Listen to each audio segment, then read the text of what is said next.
Hey, this is Pastor Dave, and this is your Monday Mojo. Hope you had a great weekend. Sitting out here under our new canopy and enjoying the rain. You know how much I am a pluviophile, and I love it. A couple of weeks ago, I told you about a new devotional site that I had found, thanks to my friend Jim Harrington, that inspired the Mojo about listening to the sounds of fall. And and in that same Mojo, he said something that was really, it's just been on my mind ever since. And he said, you know, if we take the time to slow down, then we can enjoy that first sip of coffee. That is my first sip today. And it got me thinking, you know, there's a lot of firsts in this life.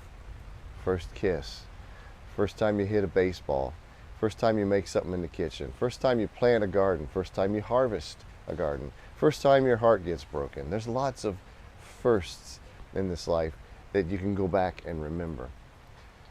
But then I backed it up even more as I was laying in bed when I woke up this morning, and I thought, you know, we have a first thought. What's your first thought when you get up? You take your first step, you take your first breath in, the first smell of the day, the first sight of the light. Every single day we have these firsts.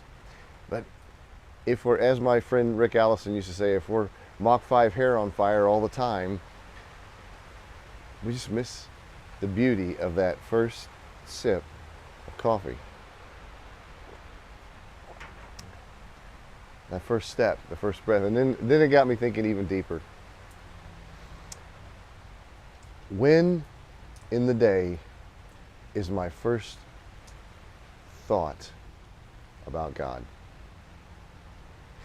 When in the day is my first word with God, my first conversation? When do I take the time to say, as a friend of mine, Scott, used to say when he would begin his prayers, "Good morning, Lord"? When do I do that? I can tell you, honestly, some days, well, if I'm going to be real honest with you, there's some days I could go the whole day and not once say, "Hey God, how's it going?" And that's a little bothersome for me, especially for somebody who is called to be a pastor, but even more so someone who's called to be a follower of Christ. So I give thanks again for that devotional, because it has brought me back to this idea that I want to make my first thought, my first word, my first conversation, just "Good morning, Lord," even if it's just that, and then go from there. Anyway, those are my thoughts on this damp Monday morning. Hope you have a great week.